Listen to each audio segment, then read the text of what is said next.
오늘은 주님이 변화산에 오르셔서 그 모습이 변했던 일을 기념하는 산상 변모주일입니다. 이날이 특별한 이유는 이 일 후에 주님께서 십자가의 길을 가셨기 때문이죠. 다음 주부터는, 이번 주 수요일부터는 이제 사순절이 시작이 되는 겁니다. 오늘 우리에게도 각별한 뜻이 있을 것 같습니다. 우리도 큰 변화, 전기를 눈앞에 두고 있기 때문이죠.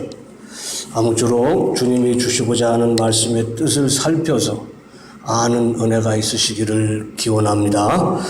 우리에게 산이 갖는 특별한 의미 중 하나는 그곳이 죽은 사람들의 거처라는 것입니다. 사람이 죽으면 산에 묻죠. 평지에 묻어도 산을 만듭니다. 그래서 어디에 있든지 무덤을 산소, 산에 있는 곳이라 이렇게 말하게 되는 거죠. 산에 간다 하면 산이 좋아 간다는 뜻 외에도 죽은 사람을 만나러 간다는 그런 뜻이 내포되어 있습니다. 이스라엘은 우리와 조금 다릅니다. 그들은 굴을 파서 죽은 사람들을 모셨습니다. 그래서 이스라엘에게는 산에 간다는 말이 우리와는 다른 뜻을 가질 수밖에 없는 거죠. 이스라엘에게 산은 하늘에 잇대어 있는 곳이었습니다. 이스라엘이 산에 오르는 것은 하나님을 만나기 위해서였습니다.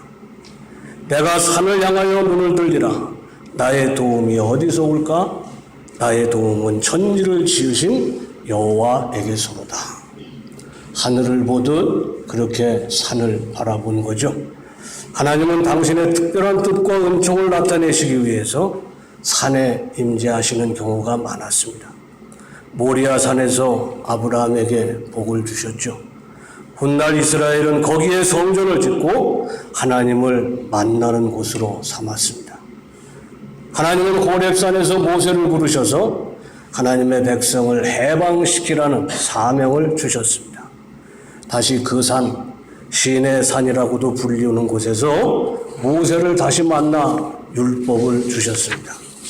오늘 본문은 제자들이 산에서 하나님의 영광을 보았다는 이야기입니다. 듣고 믿는 자와 보고 믿는 자의 차이는 클 수밖에 없습니다. 보지 않고 믿는 자가 복되다 하셨지만 눈으로 보고 귀로 듣고 손으로 만진 자의 믿음은 분명하고도 확실할 것입니다. 사도들의 믿음이 바로 그 믿음이죠. 몸으로 겪은 자의 믿음과 전에 들어서 믿는 그 믿음의 차이가 클 수밖에 없는데 아무쪼록 듣고 믿음에도 보고 만지고 또 겪으며 믿는 그 믿음에 비견되기를 간절히 기원합니다. 산 위에서 벌어진 일들은 산 밑에서 주님이 제자들과 나눈 말씀과 밀접한 관련이 있습니다. 산 아래에서 오갔던 말들이 그대로 현실이 돼서 나타난 것입니다. 산에 오르시기 8일 전에 이렇게 말씀하셨습니다. 내가 참으로 너희에게 이르노니 여기 서 있는 사람 중에 죽기 전에 하나님의 나라를 볼 자들도 있느니라. 그런데 산 위에서 예수님의 모습이 바뀌었습니다. 기도하실 때 용모가 변화되고 그 옷이 휘어져 광채가 나더라. 모세가 하나님의 영광을 대면한 후 얼굴 피부에 광채가 났던 것과는 달랐습니다. 모세의 광채는 얼굴 꺼풀에 나타난 광채였는데 예수님은 그 얼굴 자체가 변했다는 것입니다. 죽기 전에 하나님 나라를 보리라던 말씀, 주님이 산 아래에서 하신 말씀이 이루어진 것입니다. 모세의 영광은 잠시 있다가 사라진 영광이었지만 예수님의 영광은 영원하다는 그런 뜻이죠.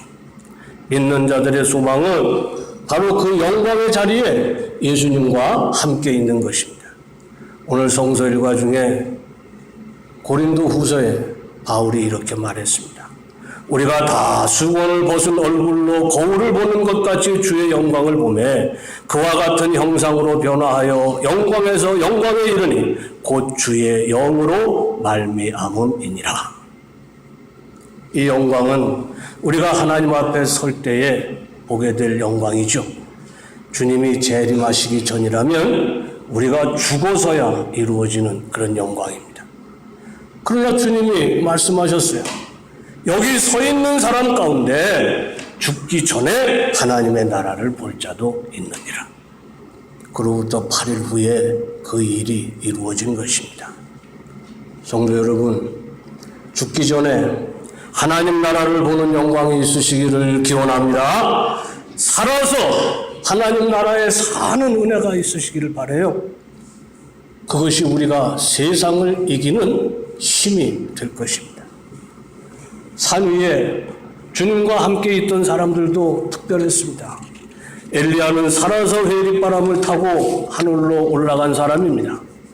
모세는 가나안 땅 동편에서 죽었는데 그 무덤을 아는 사람이 없었다는 그런 글이 마지막으로 남아있어요. 어느 때부터인가 이스라엘은 모세가 죽은 게 아니라 살아서 하늘로 올라갔다고 믿게 됐습니다. 장차 다시 올 것이라는 그런 믿음도 생겼습니다. 그런데 모세는 율법을 이스라엘에 전한 사람이에요. 엘리야는 예언자의 대명사입니다. 모세와 엘리야를 다른 말로 바꾸면 율법과 예언자가 되는 거죠. 율법과 예언은 바로 하나님의 약속의 책, 이스라엘이 구약 성경을 가리키는 말입니다. 오늘날 우리가 성경이라고 할 때 그 뜻을 그대로 가지고 있는 거예요. 그런데 그리스도 예수는 하나님 주신 새로운 말씀, 신약입니다. 옛 약속을 예표하는 사람들과 새 약속이신 예수님이 함께 있는 것입니다. 하나님의 말씀이 온전히 이루어졌음을 나타내는 것이죠. 하늘에서 들린 음성도 그랬습니다. 구름 속에서 소리가 나서 이르되 이는 나의 아들 곧 택함을 받은 자니 너희는 그의 말을 들으라.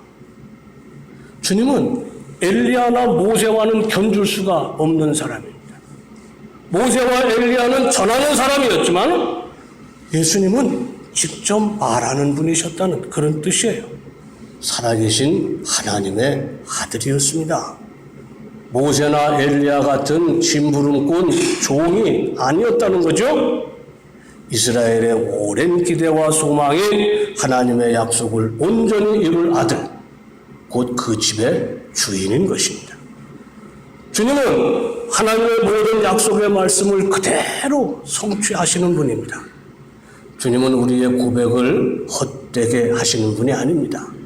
주님은 기도에 응답하셔서 우리의 간절한 기대와 소망을 이루실 능력이 있으신 분입니다.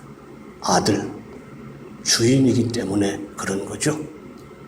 여러분, 주께서 내 목자가 되신다고 고백하면 주님은 선한 목자가 되어 우리를 인도하실 줄 믿습니다.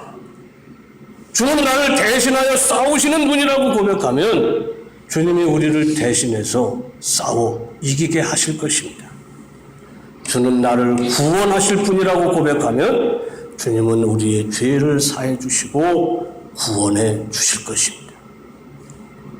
산에 오르기 전에 제자들에게 하신 말씀은 당신이 죽고 다시 살아야 할 일에 대한 것이었습니다. 하나님의 약속을 이루는 방법에 대해 말씀하셨다는 거죠. 그 말씀을 들은 제자들은 주님의 말씀을 이해하지 못했습니다. 돌을 빵으로 만드는 식으로 일하실 줄 알았는데 영원히 살기 위해 죽는 방법을 택하셨다는 것입니다. 마태복음에 보면 예수님은 그런 제자들에게 풀같이 화를 내시며 베드로를 일러서 사탄이라고까지 하셨습니다. 변화산 위에서 주님은 모세, 엘리야와 더불어 다시 같은 주제로 말씀을 하셨습니다. 문득 두 사람이 예수와 함께 말하니 이는 모세와 엘리야라. 영광 중에 나타나서 장차 예수께서 예루살렘에서 별세하실 것을 말할세. 주님의 별세, 곧 세상을 떠나심으로 하나님의 일을 이루실 일에 대한 말들이 오고 갔다는 것입니다. 죽음으로 하나님의 말씀을 이루신다는 그런 뜻이죠. 그런데 그 시간 제자들이 무엇을 하고 있었습니까? 고운하게 졸고 있었습니다. 베드로와 및 함께 있는 자들이 깊이 졸다가 온전히 깨어나 예수의 영광과 및 함께 선 두 사람을 보더니 말씀하시는 것을 듣지는 못하고 그들이 함께 있는 것만을 봤다는 거죠. 하나님 나라의 영광에 취하기도 하고 잠에서 아직 덜 깬 것 같기도 한 베드로가 꿈을 꾸듯이 그렇게 말했어요. 두 사람이 떠날 때 베드로가 예수께 여짜오되 주여 우리가 여기 있는 것이 좋사오니 우리가 초막셋을 짓되 하나는 주를 위하여 하나는 모세를 위하여 하나는 엘리야를 위하여 하사이다 하되 자기가 하는 말을 자기도 알지 못하더라. 그냥 그대로 거기 머물고 싶은 그런 광경이었다는 것입니다. 초막셋을 지어서 각기 집을 짓고 거기서 삽시다. 그런데 자기가 하는 말을 자기도 몰랐다고 말하고 있습니다.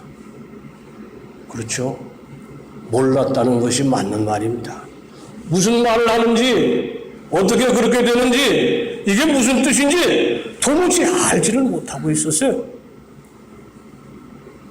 베드로가 듣지 못해서 알지 못하고 들었어도 알 수 없었던 그 말씀이죠. 바로 주님이 죽으셔야 한다는 것이었습니다. 베드로가 그것 때문에 책망을 받았잖아요. 산 위에 올랐으나 정작 주님이 그 일에 관해서 말씀하실 때 또 잠들어서 알지 못하게 됐습니다. 들어도 몰랐는데 듣지도 못했으니 알 수가 없었던 거죠. 베드로는 그 후로도 그것 때문에 얼마나 많은 어려움을 겪었는지 모릅니다. 주님이 왜 죽어야 하는지 그걸 알지를 못했어요. 그래서 두려워했습니다. 주를 부인했습니다. 낙심해서 다시 떠났던 그곳으로 돌아갔습니다. 부활하신 주님이 고기 잡고 있는 그를 찾아오신 후에야 다시 자기를 버리고 십자가를 지고 주를 따르는 자가 될 수 있었습니다. 그때야 비로소 알았다는 거죠. 산 위의 영광 가운데 마냥 머물고 싶었던 것이 베드로의 심정입니다. 능력의 주님을 떠나보내기가 싫었던 겁니다. 은혜의 주님 곁에서 헤어지기가 싫었던 거예요. 그러나 그 영광은 십자가를 지고 주의 뒤를 따르는 자에게만 임할 영광이었습니다. 하늘에서 들린 소리가 그 점을 분명히 드러내고 있죠. 너희는 그의 말을 들으라. 그의 말을 믿으라는 뜻이고 그의 말에 순종하라는 뜻입니다. 있을 수 없는 일이 일어나도 그의 말이라면 받아들이라는 말씀입니다. 원하지 않는 것이라 할지라도 그가 명하면 가라는 말씀입니다. 십자가를 지는 한이 있더라도 그의 뒤를 따라가라는 말씀입니다. 산 위의 영광이 나타내는 것이 무엇이겠습니까? 주님이 산 위에서 보여주신 영광은 제자들이 땅에서 고난당할 때 잊지 말라고 보여주신 거예요. 산 아래 세상에서 사는 일이 힘들고 어려워도 마침내 산에서 본 그 영광이 임하게 될 것이니 참고 견디라는 그런 말이죠. 잊지 말고 기억해서 이기라는 말입니다. 십자가를 지고 가는 것이 죽음으로 마치는 길이 아니라 모세처럼 엘리야처럼 영원한 생명에 이르는 길임을 알고서 십자가를 내려놓지 말라는 뜻입니다. 실제로 베드로는 그날 보았던 그 영광을 평생 잊지 못했습니다. 극한 환난에 처해서 믿음이 흔들릴 위기에 처해 있던 성도들에게 편지를 쓸 때 그 일을 들어서 말함으로 힘차게 그들을 권면할 수가 있었습니다. 우리 주 예수 그리스도의 능력과 강림하심을 너희에게 알게 한 것이 교묘히 만든 이야기를 따른 것이 아니요 우리는 그의 크신 위엄을 친히 본 자라. 지극히 큰 영광 중에서 이러한 소리가 그에게 나기를 이는 내 사랑하는 아들이요 내 기뻐하는 자라 하실 때 그가 하나님 아버지께 존귀와 영광을 받으셨느니라. 이 소리는 우리가 그와 함께 거룩한 산에 있을 때에 하늘로부터 난 것을 들은 것이라. 성도 여러분, 하나님 나라의 영광은 우리가 눈으로 본 것만큼이나 분명합니다. 베드로가 산에 짓고자 했던 그 집은 부활하신 주께서 하늘에 지으실 집입니다. 주님이 말씀하시지 않았어요? 내 아버지 집에 거할 곳이 많도다. 그렇지 않으면 너희에게 일렀으리라. 내가 너희를 위하여 거처를 예비하러 가노니 가서 너희를 위하여 거처를 예비하면 내가 다시 와서 너희를 내게로 영접하여 나 있는 곳에 너희도 있게 하리라. 그 영광의 집에 들어갈 소망을 간직하고 살아야 하겠습니다. 지금 내 삶이 천국의 그것과 같지 않다 할지라도 실망하지 말아야 되겠습니다. 내 뜻과 계획대로 되지 않는다고 주를 외면하지 말아야 되겠습니다. 원치 않는 환난이 닥쳐도 주님이 약속하신 영광의 날을 소망함으로 참고 견디고 이기시기를 간절히 기원합니다. 하늘로서 나는 소리가 그치니까 그 신비로웠던 광경이 사라지고 예수님만 남게 됐습니다. 소리가 그침에 오직 예수만 보이더라. 제자들이 잠잠하여 그 본 것을 무엇이든지 그때에는 아무에게도 이르지 아니하니라.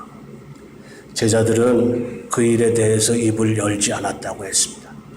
왜 그같이 놀라운 일을 말하지 않았을까요? 먼저 생각할 수 있는 것은 누구에게 말해도 알 수 있는 자들, 이해할 수 있는 자들, 믿을 수 있는 자들이 없었을 것이라는 점입니다. 사실 베드로조차 그날 본 것이 무엇을 의미하는지 당장에는 알 수가 없었다고 그랬잖아요. 제자들이라 하지만 아직 주님의 뜻을 알지 못하고 자기들 편한 대로 생각하고 있었기 때문에 그렇습니다. 자기들이 알지 못하는 것을 남에게 말할 수가 없었던 거죠. 또 생각할 수 있는 이유는 바울처럼 그 영광을 묘사할 방법이 없었을 것이라는 점입니다. 바울은 3층 전에 올라가는 체험을 했다고 말합니다. 그걸로 끝이에요. 거기 갔다는 말을 할 뿐 그곳에 무엇이 있는지 어떠했는지 끝내 말을 하지 않았습니다. 하나님의 영광을 사람의 말로 표현할 길이 없었기 때문이었을 것이라고 믿습니다. 그러나 이런 것들은 어찌됐든 문제가 아닙니다.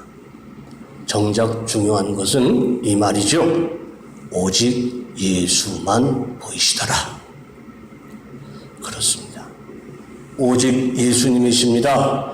모세가 상징하는 율법이 몽학 선생에 대해서 우리를 인도하는 것도 예수님 품입니다. 엘리야가 의미하는 예언자들의 입에 두신 말씀이 가리키는 것도 결국은 예수님입니다. 하나님의 나라를 소망하는 자들이 땅에서 바라봐야 할 것은 오직 예수뿐이라는 그런 말이죠. 예수님 가시는 길이 우리의 길이 되어야 됩니다. 예수님 하시는 일이 우리의 일이 되어야 됩니다. 그 일이 험하고 그 일이 어려워도 우리가 보고 따라가야 할 분은 오직 그리스도 예수시더라는 겁니다. 홀로 남으신 예수님은 다시 산 아래로 내려가셨습니다. 그냥 그대로 머물고 싶었던 베드로도 주를 따라 산에서 내려왔습니다. 그런데 산에서 내려온 주님과 제자들을 기다리는 것이 무엇이었습니까? 큰 무리가 예수님 일행을 맞이했었는데 그 중에는 귀신 들린 자가 있었어요. 영광의 자리에서 내려오니 그곳에 많은 사람이 있었고 귀신 들린 자가 있었다. 이게 우리가 살아야 되는 세상인 것이죠. 우리가 사는 세상의 모습입니다. 귀신 들려 고통받는 자만 있겠습니까? 그것은 세례 요한을 죽여 그 머리를 쟁반에 담아서 들고 다니는 사람들이 있는 곳이에요. 그것은 하나님의 아들을 어떻게 하면 죽일 수 있을까? 궁리하는 자들이 있는 곳이에요. 주님은 귀신 들린 자를 고쳐주시며 말씀하셨습니다. 믿음이 없고 패역한 세대요. 내가 얼마나 너희와 함께 있으며 너희에게 참으리요. 믿음이 없는 곳이 그곳입니다. 패역한 곳이 그곳입니다. 성도들이 머물고 싶은 것도 아니고 머물 만한 곳도 아닙니다. 그러나 그래도 살아야 되는 곳입니다. 그것도 그 악에 속하지 않고 그리스도 예수를 따라가야 됩니다. 고난이 닥치고 환난이 오는 것이 이상한 일이 아닙니다. 그러나 그것마저 이겨야 영원한 하나님의 나라, 하나님의 영광을 대면하게 될 것입니다. 산 위에서 하나님 나라의 영광을 본 자는 주님이 고난의 십자가를 지신 이유를 나중에라도 깨닫게 됩니다. 그리고 그 영광을 기억하는 자는 능히 악한 세상에서 겪는 고난을 견딜 수 있게 됩니다. 이것이 주님이 십자가가 기다리는 예루살렘으로 향하시며 변화산에 오르신 이유입니다. 하나님 나라의 영광을 보고 기억하게 함으로 다가올 고난을 이기게 하시려는 거죠. 성도 여러분, 이제 저는 가고 새로운 목사가 교회를 이끌게 됩니다. 우리 모두가 그리는 그림은 변화산의 그 영광에 비교할 수가 있겠죠. 교회가 새로워지고 부흥하며 하나님의 선한 뜻을 하나씩 이루어 나가는 그것이 우리의 꿈이잖아요. 반드시 그리 되리라고 믿습니다. 할렐루야. 그러나 그 꿈이 목사 하나 바뀐다고 이루어지는 것이 아니라는 점을 기억해야 됩니다. 꿈이 꿈에 그치지 않으려면 산 아래의 수고를 각오해야 하는 것이죠. 명심해야 되는 것은 산 아래 세상에서의 온갖 수고가 주 없이는 헛될 뿐이라는 점입니다. 예수님 없는 제자들이 어땠다고 그랬어요?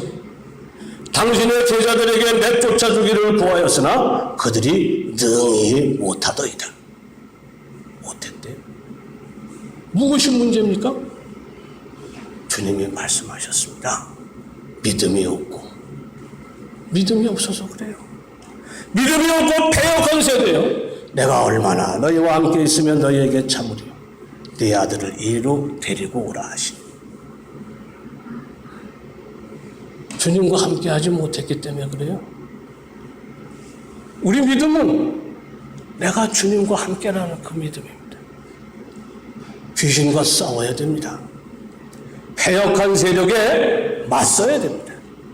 하기 싫어도 무릎 써야 됩니다. 원치 않아도 받아들여야 됩니다. 십자가를 지는 것이죠. 주와 함께, 주 안에서 내게 능력 주시는 주를 믿는 그 믿음 안에서 수고해야 됩니다. 땀 흘려야 되고 피도 흘려야 됩니다.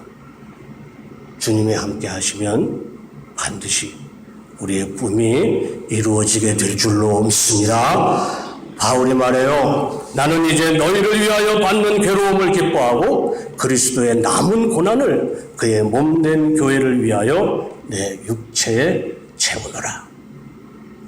오늘 우리가 해야 될 과거가 바로 이것입니다. 아름다운 꿈, 멋있는 그런 미래 반드시 필요합니다. 꿈이 있어야 되는 거죠. 그러나 그 꿈이 절대로 저절로 이루어지는 것이 아니라는 것을 우리가 알아야 됩니다. 수고해야 되는 거죠. 땀 흘려야 되고 피 흘려야 되고